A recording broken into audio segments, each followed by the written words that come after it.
అందరికీ నమస్కారం. ఈరోజు మనం వినాయక చవితి సమగ్ర పూజా విధానం మన ఛానల్లో తెలుసుకోబోతున్నాం. ఇదివరకే మన ఛానల్లో వినాయక చవితి పూజకు అవసరమైనటువంటి సామాగ్రి గురించి తెలియజేసుకున్నాం కదా. ఆ ప్రకారంగా అవసరమైన సామాగ్రిని అంతా సిద్ధం చేసుకొని రెడీగా ఉంచుకుంటే పూజను మనం ప్రారంభించుకోవచ్చు. ముందుగా కుంకుమను బొట్టుగా ధరించి దీపారాధన చేసి నమస్కారం చేసి ప్రార్థించుకోవాలి. ప్రార్థనా శ్లోకం. శుక్లాం వరదరం విష్ణుం శశివర్ణం చతుర్భుజం ప్రసన్నవదనం ధ్యాయేత్ సర్వ విఘ్నోపశాంతయే అంటూ ప్రార్థనా శ్లోకం చదువుకున్న తర్వాత ఆయం ముహూర్తస్థ సుముహూర్తోస్తు తదేవ లగ్నం సుదినం తదేవ తారాబలం చంద్రబలం తదేవ విద్యాబలం దైవబలం తదేవ లక్ష్మీపతే తేంగ్రియుగం స్మరామి సుముహూర్తోస్తు లాభస్తేషాం జయస్తేషాం కుతస్తేషాం పరాభవః యేషాం ఇందీవరస్యామో హృదయస్థో జనార్దనః ఆపదామపహర్తారం దాతారం సర్వసంపదాం లోకాభిరామం శ్రీరామం భూయో భూయో నమామ్యహం అంటూ ప్రార్థించుకొని ఇప్పుడు వినాయకుని షోడశ నామాలతోటి పూజించుకోవాలి. సుముఖశ్చైక దంతశ్చ కపిలో గజకర్ణికః లంబోదరశ్చ వికటో విఘ్నరాజో గణాధిపః ధూమకేతుర్గణాధ్యక్ష ఫాలచంద్రో గజాననః వక్రతుండ శూర్పకర్ణో హేరంబస్కంద పూర్వజః షోడశైతాని నామాని యః పఠే శృణుయాద్యపి విద్యారంభే వివాహే చ ప్రవేశే నిర్గమే తదా అంటూ షోడశ నామాలతో విఘ్నేశ్వరుని పూజించాలి. అనంతరం ఆచమనం చేయాలి. ఓం కేశవాయ స్వాహ, ఓం నారాయణాయ స్వాహ, ఓం మాధవాయ స్వాహ అని 3 సార్లు చేతిలో నీరు వేసుకొని త్రాగాలి. అనంతరం సంకల్పం చెప్పుకోవాలి. మమ ఉపాత్త దురితక్షయ ద్వారా శ్రీ పరమేశ్వర ప్రీత్యర్థం శుభే శోభనే ముహూర్తే శ్రీ మహావిష్ణోరాజ్ఞయ ప్రవర్తమానస్య అద్య బ్రాహ్మణః ద్వితీయ పరార్ధే శ్వేతవరాహ కల్పే వైవస్వత మన్వంతరే కలియుగే ప్రథమ పాదే జంబూద్వీపే భరతవర్షే భరతఖండే మేరోర్దక్షిణ దిగ్భాగే శ్రీశైలస్య ఈశాన్య ప్రదేశే అస్మిన్ వర్తమాన వ్యావహారిక చాంద్రమానేన శ్రీ క్రోధినామ సంవత్సరే దక్షిణాయనే వర్ష ఋతౌ భాద్రపద మాసే శుక్లపక్షే చతుర్థ్యాం తిథౌ స్థిరవాసరయుక్తానాం శుభనక్షత్రే శుభయోగే శుభకరణే ఏవం గుణ విశేషణ విశిష్టాయాం శుభతిథౌ అంటూ మీ గోత్రనామాలను చెప్పుకోవాలి. మమ అనుకొని పూజని ప్రారంభించుకోవాలి. అస్మాకం సహ కుటుంబస్య మమ ధర్మపత్ని సమేతస్య అస్మాకం సహ కుటుంబస్య క్షేమ స్థైర్య విజయ అభయ ఆయురారోగ్య ఐశ్వర్యాభివృద్ధ్యర్థం ధర్మార్థ కామ మోక్ష చతుర్విధ ఫల పురుషార్థ సిద్ధ్యర్థం ఇష్టకామ్యార్థ సిద్ధ్యర్థం సర్వాభీష్ట సిద్ధ్యర్థం శ్రీ వరసిద్ధి వినాయక ముద్దిశ్చ శ్రీ వరసిద్ధి వినాయక దేవతా ప్రీత్యర్థం కల్పోక్త ప్రకారేణ యావచ్చక్తి ధ్యాన వాహనాది షోడశోపచార పూజాం కరిష్యే. ఇప్పుడు కలశ పూజను చేయాలి. ఇప్పుడు కలశ పూజని చూద్దాం. కలశస్య ముఖే రుద్ర కంఠే విష్ణు సమాశ్రితః మూలే తత్ర స్థితో బ్రహ్మ మధ్యే మాతృగణా స్మృత కుక్షౌతు సాగర సర్వే సప్తద్వీపావ సుందర ఋగ్వేదోద యజుర్వేద సామవేదో అధర్వణః అంగైశ్చ సహితాః సర్వే కలశాంబు సమాశ్రితాః ఆయాతు దేవ పూజార్థం దురితక్షయకారక అని నమస్కారం చేసుకొని కలశానికి కలశంలోకి సర్వ నదీ తీర్థాలను మనం ఇప్పుడు ఆవాహన చేయాలి. ఆవాహన చేసేటప్పుడు ఈ శ్లోకాన్ని చదువుకోవాలి. గంగే చ యమునే చైవ గోదావరి సరస్వతి నర్మదే సింధు కావేరి జలేస్మిన్ సన్నిధిం కురు అంటూ కలశోదకము అంటే కలశంలో ఉండేటువంటి ఆ ద్రవ్యాన్ని పూజా ద్రవ్యములపైన దేవుని పైన శిరస్సు పైన కొద్దిగా చల్లుకోవాలి. ఇప్పుడు గణపతి శ్లోకాన్ని చదువుకోవాలి. ఓం గణానాం త్వా గణపతిగం హవామహే కవిం కవీనాముపమస్రవస్తమం జ్యేష్ఠరాజం బ్రహ్మణా బ్రహ్మణ స్మృత్యః అనుశృణ్యోతిభిः సీద సాదనం శ్రీ వరసిద్ధి వినాయక దేవతాయే నమః ప్రాణ ప్రతిష్టాపనం కరిష్యే అంటూ విఘ్నేశ్వరునికి ప్రాణ ప్రతిష్ఠ చేసి ఇప్పుడు షోడశోపచార పూజను చేయాలి. భవ సంవిత పాపోగో విధ్వంసన విచక్షణం విఘ్నాంధకార భాస్వంతం విఘ్నరాజమహం భజే ఏకదంతం శూర్పకర్ణం గజవక్త్రం చతుర్భుజం పాశాంకుశధరం దేవం ధ్యాయేత్ సిద్ధి వినాయకం ఉత్తమం గణనాథస్య వ్రతం సంపత్కరం శుభం భక్తాభీష్టప్రదం తస్మాత్ ధ్యాయేత్ తం విఘ్ననాయకం ధ్యాయేత్ గజాననం దేవం తప్త కాంచన సన్నిభం చతుర్భుజం మహాకాయం సర్వాభరణభూషితం శ్రీ గణాధిపతయే నమః ధ్యాయామి అత్రాగత్య జగద్వంద్య సురరార్జితేశ్వర అనాథనాథ సర్వజ్ఞ గౌరీ గర్భ సముద్భవ ఆవాహయామి అంటూ గణపతిని ఆవాహనం చేయాలి. మౌక్తికైః పుష్పరాగైశ్చ నానారత్నైర్విరాజితం రత్నసింహాసనం చారు ప్రత్యర్థం ప్రతిగృహ్యతం ఆసనం సమర్పయామి. ఇప్పుడు విఘ్నేశ్వరునికి ఆసనం సమర్పించాలి. గౌరీపుత్ర నమస్తేస్తు శంకర ప్రియనందన గృహాన్యర్గం మయా దత్తం గంధ పుష్పాక్షైచ్యుతం అంటూ గణనాథునికి మనము గంధము పుష్పాలను అక్షింతలను సమర్పించాలి. అర్ఘ్యం సమర్పయామి అర్ఘ్యాన్ని సమర్పించాలి. గజవక్త్ర నమస్తేస్తు సర్వాభిష్టప్రదాయక భక్త్యా పాద్యం మయా దత్తం గృహాణ ద్విరదానన అంటూ పాద్యం సమర్పించాలి. అంటే ఇక్కడ గణనాథుని పాదాలను మనము కడగాలి. అనాథనాథ సర్వజ్ఞ గీర్వాణ గణ పూజిత గృహాణ చమనం దేవ తుభ్యం దత్తం మయా ప్రభో ఆచమనీయం సమర్పయామి. వినాయకునికి ఆచమనీయం సమర్పించాలి. దధిక్షేర సమాయుక్తం మధ్వాద్యేన సమన్వితం మధుపర్కం గృహాణేదం గజవక్త్ర నమోస్తుతే. మధుపర్కం సమర్పయామి అంటే ఇక్కడ మనము తమలపాకులో తేనెను వేసి మధుపర్కంగా స్వామికి సమర్పించాలి. స్నానం పంచామృతేర్దైవ గృహాణ గణనాయక అనాథనాథ సర్వజ్ఞ గీర్వాణ గణ పూజిత పంచామృత స్నానం సమర్పయామి. విఘ్నేశ్వరునికి పంచామృతంతో స్నానం చేయించాలి. గంగాది సర్వతీర్థేభ్య అమృతైరమనర్జలై స్నానం కురుష్వ భగవన్ ఉమా పుత్రో నమోస్తుతే. శుద్ధోదక స్నానం సమర్పయామి. స్వామికి స్నానం చేయించిన అనంతరం రక్తవస్త్రద్వయం చారు దేవయోగ్యం చ మంగళం శుభప్రద గృహాణత్వం లంబోదరహరాత్మజ వస్త్రయుగ్నం సమర్పయామి. స్వామికి వస్త్రాన్ని సమర్పించాలి.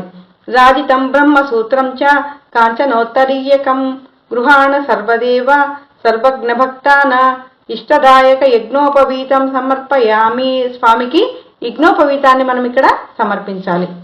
చందనాగరు కర్పూర కస్తూరి కుంకుమాన్వితం విలేపనం సురశ్రేష్ఠ ప్రీత్యర్థం ప్రతిగృహ్యతాం గంధం సమర్పయామి.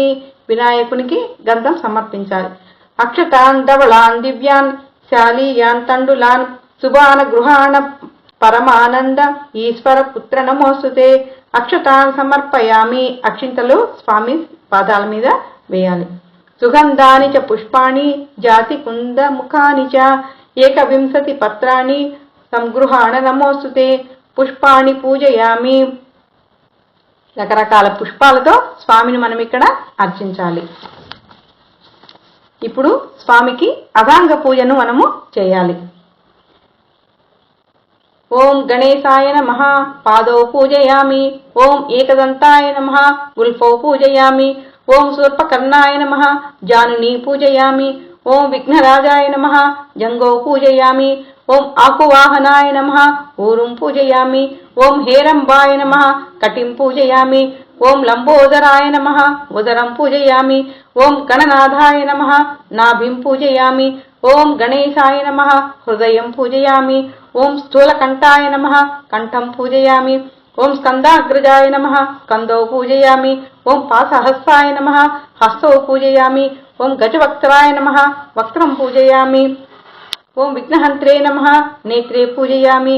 ఓం శూర్పకర్ణాయ నమః కర్ణౌ పూజయామి. ఓం పాలచంద్రాయ నమః లలాటం పూజయామి. ఓం సర్వేశ్వరాయ నమః శిరః పూజయామి. ఓం విఘ్నరాజాయ నమః సర్వాణ్యంగాని పూజయామి అంటూ అధాంగ పూజని ఇక్కడ మనము పూర్తి చేసుకోవాలి. అనంతరం స్వామికి 21 రకాల పత్రితో పూజ చేయాలి. ఆ పూజనే 120 పత్రి పూజ అని అంటారు. ఓం సుముఖాయ నమః మాచీపత్రం పూజయామి. ఓం గణాధిపాయ నమః బృహతీపత్రం పూజయామి. ఓం ఉమాపుత్రాయ నమః బిల్వపత్రం పూజయామి. ఓం గజాననాయ నమః దూర్వారయుగ్మం పూజయామి. ఓం హరసూనవే నమః దత్తురపత్రం పూజయామి. ఓం లంబోదరాయ నమః బదరీపత్రం పూజయామి. ఓం గుహాగ్రజాయ నమః అపామర్గపత్రం పూజయామి. ఓం గజకర్ణాయ నమః తులసీపత్రం పూజయామి. ఓం ఏకదంతాయ నమః చూతపత్రం పూజయామి. ఓం వికటాయ నమః కరవీరపత్రం పూజయామి. ఓం భిన్నదంతాయ నమః విష్ణుకాంతపత్రం పూజయామి. ఓం వటవే నమః దాడిమీపత్రం పూజయామి. ఓం సర్వేశ్వరాయ నమః దేవదారుపత్రం పూజయామి. ఓం పాలచంద్రాయ నమః మరువకపత్రం పూజయామి. ఓం హేరంబాయ నమః సింధువారపత్రం పూజయామి. ఓం స్వపకర్ణాయ నమః జాజీపత్రం పూజయామి. ఓం సురాగ్రజాయ నమః గండకీపత్రం పూజయామి. ఓం ఇభవక్తాయ నమః శమీపత్రం పూజయామి. ఓం వినాయకాయ నమః అశ్వత్థపత్రం పూజయామి. ఓం సురసేవితాయ నమః అర్జునపత్రం పూజయామి. ఓం కపిలాయ నమః అర్కపత్రం పూజయామి. ఓం శ్రీ గణేశ్వరాయ నమః 21 పత్రాన్ని పూజయామి అంటూ పత్రి పూజను మనం ఇక్కడ పూర్తి చేయాలి. అనంతరం పుష్పాలు అక్షింతలు చేతిలో ఉంచుకొని శ్రీ వినాయక అష్టోత్తర శతనామావళిని మనము చదువుకోవాలి. ఓం గజాననాయ నమః. ఓం గణాధ్యక్షాయ నమః. ఓం విఘ్నరాజాయ నమః. ఓం వినాయకాయ నమః. ఓం ద్వైమాతురాయ నమః. ఓం ద్విముఖాయ నమః. ఓం ప్రముఖాయ నమః. ఓం సుముఖాయ నమః. ఓం కృతినే నమః. ఓం సుప్రదీప్తాయ నమః. ఓం సుఖనిధయే నమః. ఓం సురాధ్యక్షాయ నమః. ఓం సురారిఘ్నాయ నమః. ఓం మహాగణపతియే నమః. ఓం మాన్యాయ నమః. ఓం మహాకాలాయ నమః. ఓం మహాబలాయ నమః. ఓం హేరంబాయ నమః. ఓం లంబజఠరాయ నమః. ఓం హస్వగ్రీవాయ నమః. ఓం ప్రథమాయ నమః. ఓం ప్రాజ్ఞాయ నమః. ఓం ప్రమోదాయ నమః. ఓం మోదకప్రియాయ నమః. ఓం విఘ్నకర్త్రే నమః. ఓం విఘ్నహంత్రే నమః. ఓం విశ్వనేత్రే నమః. ఓం విరాట్పతయే నమః. ఓం శ్రీపతయే నమః. ఓం వాక్పతయే నమః. ఓం శృంగారిణే నమః. ఓం ఆశ్రితవత్సలాయ నమః. ఓం శివప్రియాయ నమః. ఓం శీఘ్రకారిణే నమః. ఓం శాశ్వతాయ నమః. ఓం బలాన్వితాయ నమః. ఓం బలోదత్తాయ నమః. ఓం భక్తనిధయే నమః. ఓం భావగమ్యాయ నమః. ఓం భవాత్మజాయ నమః. ఓం అగ్రగామినే నమః. ఓం మంత్రకృతే నమః. ఓం చామీకర ప్రభాయ నమః. ఓం సర్వాయ నమః. ఓం సర్వోపాస్యాయ నమః. ఓం సర్వకర్త్రే నమః. ఓం సర్వనేత్రే నమః. ఓం సర్వసిద్ధిప్రదాయ నమః. ఓం సర్వసిద్ధయే నమః. ఓం పంచహస్తాయ నమః. ఓం పార్వతీనందనాయ నమః. ఓం ప్రభవే నమః. ఓం కుమారగురవే నమః. ఓం కుంజరాసురభంజనాయ నమః. ఓం కాంతిమతే నమః. ఓం ధృతిమతే నమః. ఓం కామినే నమః. ఓం కపిత్తఫలప్రియాయ నమః. ఓం బ్రహ్మచారిణే నమః. ఓం బ్రహ్మరూపిణే నమః. ఓం మహోదరాయ నమః. ఓం మదోత్కటాయ నమః. ఓం మహావీరాయ నమః. ఓం మంత్రిణే నమః. ఓం మంగళసుస్వరాయ నమః. ఓం ప్రమదాయ నమః. ఓం జాయసే నమః. ఓం యక్షకిన్నెర సేవితాయ నమః. ఓం గంగాసుతాయ నమః. ఓం గణాధీశాయ నమః. ఓం గంభీర నినదాయ నమః. ఓం వటవే నమః. ఓం జ్యోతిషే నమః. ఓం అక్రాంత పదచిత్ప్రభవే నమః. ఓం అభీష్టవరదాయ నమః. ఓం మంగళప్రదాయ నమః. ఓం అవ్యక్తరూపాయ నమః. ఓం పురాణ పురుషాయ నమః. ఓం పూష్ణే నమః. ఓం పుష్కరోత్తిప్తవారణాయ నమః. ఓం అగ్రగణ్యాయ నమః. ఓం అగ్రపూజ్యాయ నమః. ఓం అపాకృత పరాక్రమాయ నమః. ఓం సత్యధర్మిణే నమః. ఓం సఖ్యే నమః. ఓం సారాయ నమః. ఓం సరసాంబునిదయే నమః. ఓం మహీషాయ నమః. ఓం విశదాంగాయ నమః. ఓం మణికింకిణీ మేఖలాయ నమః. ఓం సమస్త దేవతామూర్తయే నమః. ఓం సహిష్ణవే నమః. ఓం బ్రహ్మ విద్యాదిదానభువే నమః. ఓం జిష్ణువే నమః. ఓం విష్ణుప్రియాయ నమః. ఓం భక్తజీవితాయ నమః. ఓం జితమన్మధాయ నమః. ఓం ఐశ్వర్యకారణాయ నమః. ఓం సతతోత్థితాయ నమః. ఓం విశ్వదృశే నమః. ఓం విశ్వరక్షావిధానకృతే నమః. ఓం కళ్యాణగురవే నమః. ఓం ఉన్మత్తవేషాయ నమః. ఓం పరజైనే నమః. ఓం సమస్త జగదాధారాయ నమః. ఓం సర్వైశ్వర్యప్రదాయ నమః. ఓం శ్రీ విఘ్నేశ్వరాయ నమః. అష్టోత్తర శతనామ పూజాం సమర్పయామి. శ్రీ మహాగణాధిపతయే నమః. నానావిధ పరిమళ పత్ర పుష్ప పూజాం సమర్పయామి. అష్టోత్తర పూజ అయిపోయిన తర్వాత ఇక్కడ మనం స్వామివారికి ధూపం దీపం దర్శనం చేసి నైవేద్యం తాంబూలం సమర్పించుకోవాలి. దశాంగం గుగ్గులోపేతం సుగంధిం సుమనోహరం ఉమాసుత నమస్తుభ్యం గృహాణ వరదో భవ ధూపమాగ్రాపయామి సాధ్యం త్రివర్తి సంయుక్తం వహ్నినా జ్యోతితం మయా గృహాణ మంగళం దీపం ఈశ్వరపుత్ర నమోస్తుతే దీపం దర్శయామి. సుగంధాన్ సుకృతాంశ్చైవ మోదకాన్ కృతపాచితాన్ నైవేద్యం గృహ్యతాం దేవచనముద్ధై ప్రకల్పితాన్ భక్ష్యం భోజ్యం చ లేహ్యం చ చోష్యం పానీయమేవ చ ఇదం గృహాణ నైవేద్యం మయా దత్తం వినాయక మహానైవేద్యం సమర్పయామి అంటూ మహానైవేద్యాన్ని సమర్పించిన తర్వాత తాంబూలం సమర్పించాలి. పూగీఫల సమాయుక్తం నాగబల్లీదళైర్యుతం కర్పూరచూర్ణ సంయుక్తం తాంబూలం ప్రతిగృహ్యతాం తాంబూలం సమర్పయామి. సదానంద విఘ్నేశ పుష్కలాని ధనాని చ భూమ్యాం స్థితాని భగవన్ స్వీకురుష్య వినాయక సువర్ణమంత్ర పుష్పం సమర్పయామి. కృతవర్తి సహస్రైశ్చ కర్పూర సకలైస్తదా నీరాజనం మయా దత్తం గృహాణ వరదో భవ కర్పూర నీరాజనం సమర్పయామి.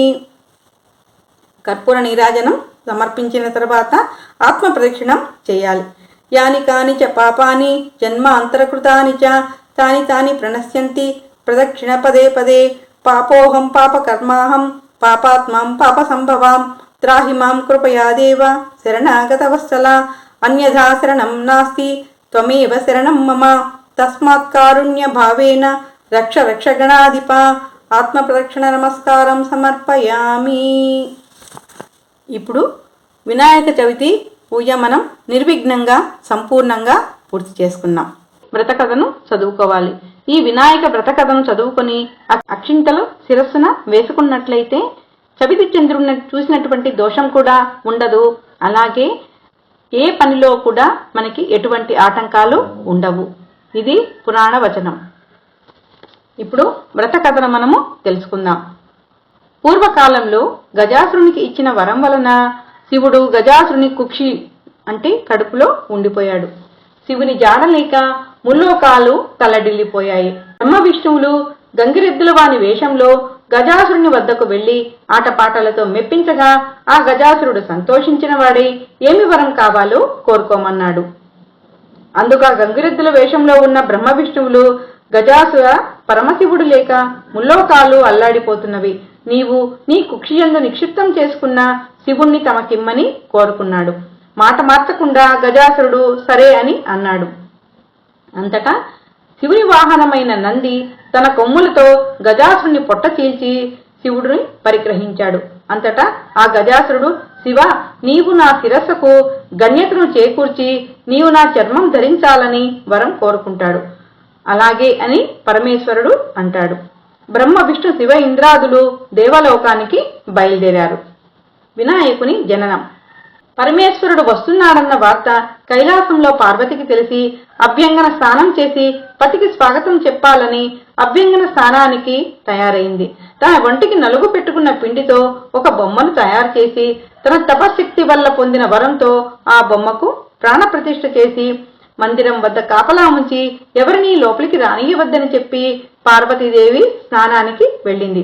గజాసురుని నుండి విముక్తి పొంది కైలాసానికి వచ్చిన పరమశివుడు లోపలికి వెళ్లబోగా గుమ్మం వద్ద ఉన్న బాలుడు అడ్డగించాడు. తాను ఈ కైలాసానికే అధిపతినని పార్వతీదేవి భర్తనని పరమశివుడు చెబుతాడు. నువ్వు ఎవరివైనా సరే వెళ్లడానికి వీలు లేదని అంటాడు ఆ బాలుడు. వాద ప్రతివాదాలు పెరిగాయి. పట్టుదల పెరిగి శివునికి కోపం హెచ్చింది. ప్రమద గణాలు కూడా ఆ బాలుని ముందు ఓడిపోయాయి.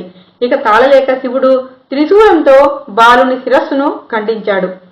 అంతటా పార్వతీదేవి వచ్చి నిర్జీవుడై ఉన్న బిడ్డడిని చూచి, నాగా, పసివాణ్ణి ఇంత దారుణంగా హింసిస్తారా అని రోధించింది. అంతటా శివుని మనస్సు ఆర్ద్రమైంది. తన తొందరపాటుకు చింతించాడు. నీ బిడ్డణ్ణి బ్రతికిస్తానని పార్వతికి మాట ఇచ్చాడు. వెంటనే తన పరివారాన్ని పంపి ఉత్తరముఖంగా పడున్న వాని శిరస్సును తెమ్మన్నాడు. ఆ పరివారం ముల్లోకాలు గాలించగా ఎక్కడా ఏ ప్రాణి కూడా దొరకలేదు. వెదకగా గజాసురుడు ఉత్తర దిక్కుగా పడుకొని మరణస్థితిలో ఉన్నాడు. ఆ గజాసురుని శిరస్సును తెచ్చి బాలుని మొండానికి అతికించి సజీవుణ్ణి చేశారు. పార్వతీదేవి ఆనందించింది. ఆనాటి నుండి వినాయకుణ్ణి గజముఖం గలవాడని, గజాననుడని, వినాయకుడని, లంబోదరుడని పరిపరి నామాలతో పార్వతీదేవి తనయుణ్ణి అల్లారు ముద్దుగా పెంచుతున్నది. వినాయకునికి విఘ్నాధిపత్యం. కొంతకాలమునకు పార్వతీ పరమేశ్వరులకు కుమారస్వామి జన్మించాడు. అతడు మహాబలశాలి. ఒకనాడు మునులు, దేవతలు పరమేశ్వరుణ్ణి, దేవా, విఘ్నములకు అధిపతి కావాలని కోరారు. అందుకు వినాయకుడు, కుమారస్వామి ఇద్దరూ విఘ్నాధిపత్యమునకు పోటీ పడ్డారు. అంతటా శివుడు, నాయనలారా, ఈ ముల్లోకాల్లోని పుణ్యనదుల్లో స్నానమాడి ఎవరైతే ముందుగా నా వద్దకు వస్తారో వారికే విఘ్నాధిపత్యము ఇచ్చేదనని పలుకగా కుమారస్వామి తన వాహనమైన నెమలిపై ఎక్కి బయలుదేరెను. అంతటా గజాననుడు, తండ్రి, నా సమర్థతను చాట్లకు ఇట్లా అనతీయ తగునా అని వేడుకొనగా అంతటా పరమేశ్వరుడు దయాళుడై, సకృన్నారాయణేత్యుకాప్తు మాన్కల్పత సతత్రయం గంగాది సర్వతీర్థేషు స్నాతో భవతి పుత్రకః. కుమార, నారాయణ మంత్రమును ఒకసారి జపించిన వారికి ముల్లోకాలలో గల సమస్త నదులయందు స్నానమాచరించిన ఫలము కలుగునని చెప్పగా గణపతి కైలాసముననే ఉండి నారాయణ మంత్రం జపించుచూ తల్లిదండ్రులకు ముమ్మారు ప్రదక్షిణం చేయగా కుమారస్వామికి తాను వెళ్లే నదులకు గణపతి ముందుగానే వెళ్లి స్నానాదులాచరించి ఎదురు వస్తుండేవాడు. తన అజ్ఞానానికి చింతించినటువంటి వాడై కుమారస్వామి కైలాసమునకు వచ్చి, తండ్రి, నా అజ్ఞానమును మన్నించి గణపతికే విఘ్నాధిపత్యమును వసంగవలనని వేడుకొనెను. అంతటా పరమశివుడు భాద్రపద శుద్ధ చతుర్థి నాడు గణపతికి విఘ్నాధిపత్యం వసంగెను. ఆనాడు సర్వదేశస్థులు విఘ్నేశ్వరుని తమ శక్తి కొలది కుడుములు, ఉండ్రాళ్లు, టెంకాయలు, పళ్ళు మొదలగు భక్ష్య భోజ్యములతో యథాశక్తి పూజించారు. విఘ్నేశ్వరుడు సంతుష్టుడై తాను భుజించి మిగిలినవి తన వాహనమైన మూషికమునకిచ్చి మరికొన్ని చేత పట్టుకుని భుక్తాయాసముతో కైలాసమునకు వచ్చి మాతాపితృలకు పాదాభివందనం చేయ సంకల్పించగా ఉదరము సహకరించక నానావస్థలో పడుచుండగా శివుని శిరస్సు యందున చంద్రుడు చూచి పక్కపక్క నవ్వాడు. వెంటనే గణపతికి కోపం వచ్చి తన దంతపు కోరను విరిచి చంద్రుని మీదకు విసిరాడు. ఆ దెబ్బకు ఏర్పడిన మచ్చ చంద్రునిలో ఇప్పటికీ ఉన్నది.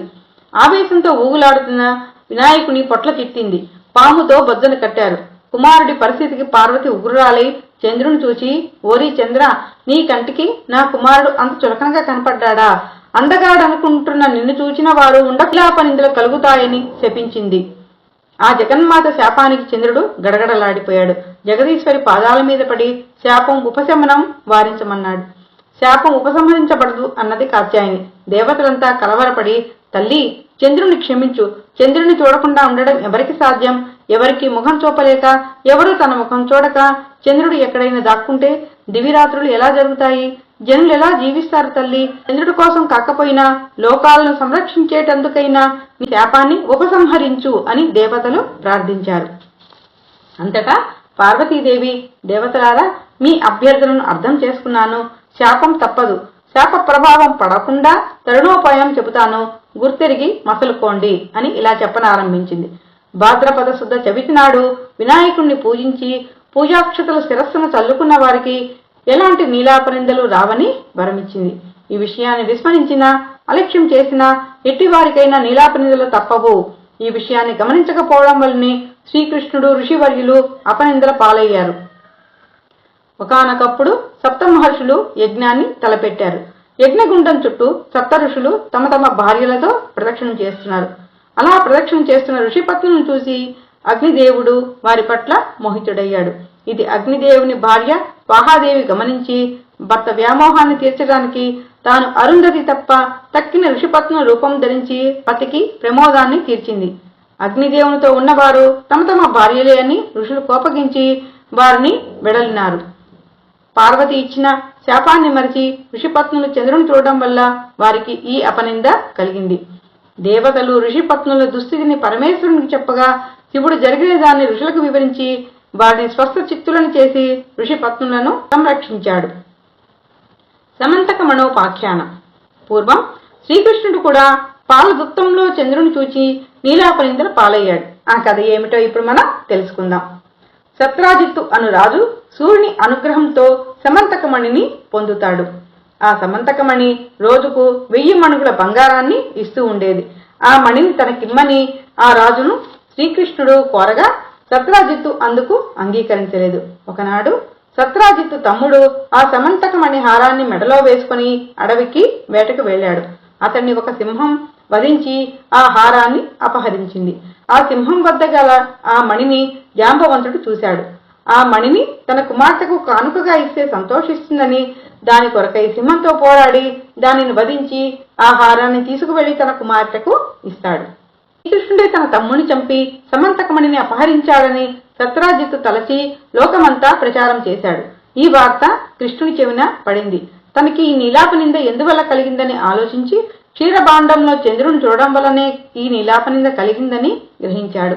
ఆ నింద నుండి బయటపడడానికి సమంతకమణిని వెతకడానికి శ్రీకృష్ణుడు అడవికి వెళ్ళాడు.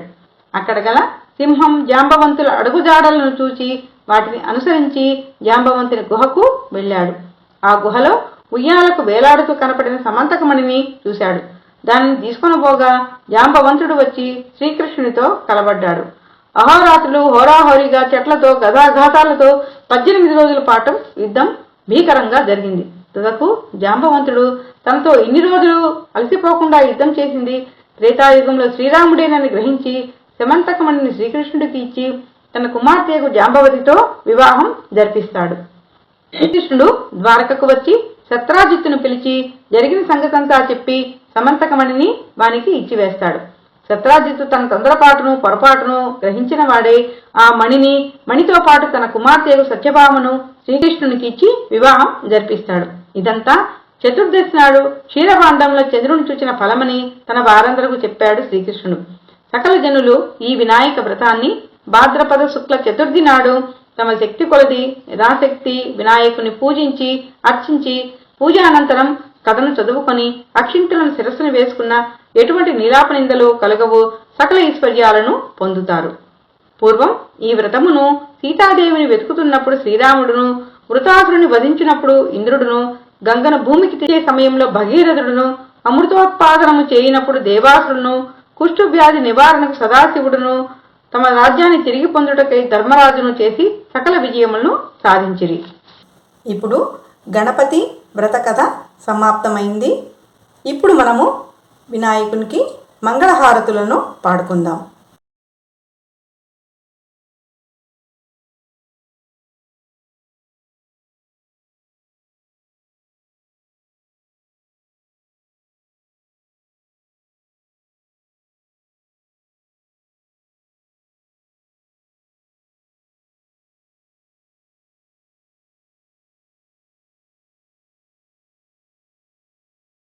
తొండము నీకదంతమును తోరపు బొజ్జయు వామహస్తమున్ మిండుగ మ్రోయి గజ్జలును మెల్లని చూపులు మందహాసమున్ కొండొక గుజ్జు రూపమున కోరిన విద్యలకెల్ల నొజ్జయేయుండెడి పార్వతీతనయ ఓయి గణాధిప నీకు మొక్కెదన్ తొలుత నవిఘ్నమస్తనుచు దూర్జటి నందన నీకు మొక్కెదన్ ఫలితము సేయవయ్య నిన్ను ప్రార్థన చేసెద నేకదంతా నా వలపలిచే గంటమున వాక్కున నిప్పుడు బాయకుండు మీ తలపు వజ్జ గణపై వేడెదనంటూ నేనయ్యాధిపాండ్రాళ్ళ దండు పంపు తలమని గణనాథుడి ముద్ద పలకిని వజ్జ పెరగక తిను తలకిన పనిగా తల చేయమంగళం నేరమంగళం వెండి పళ్ళములోన 1000 ముత్యాలు కొబ్బరి కొండలగ నీలములు కలియము నాను ప్రాలు చెరకున హారములు మెడ నిండవేసుకు దండిగా నీతరముగ దవళహారితిని ప్రార్థే మంగళం నిత్య శుభమంగళం శ్రీమూర్తి వందునకు చిన్మయానందునకు బాసుర స్తోత్రనకు శాశ్వతునకు సోమార్క నేత్రునకు సుందరాకారునకు కామరూపునకు శ్రీ గణనాథునకు జయమంగళం నిత్య శుభమంగళం ఏకదంతమును ఎల్ల గజవదనంబు బాగైన తొండంబు కడుపు గలుగు జోకైన మూషికము సారథి నొక్కాడుచు భవ్యముగా దేవ గణపతికి నిపుడు జయమంగళం నిత్య శుభమంగళం చెంగల్వ చామంతి చెలరేగి గన్నేరు తామర తంగేడు తరచుగాను పుష్పజాతుల తెచ్చి పూజింతుని నిపుడు బహుబుద్ధి గణపతికి బాగుగాను జయమంగళం నిత్య శుభమంగళం జయమంగళం నిత్య శుభమంగళం జయమంగళం నిత్య శుభమంగళం. ఓం శ్రీ మహాగణాధిపతయే నమః.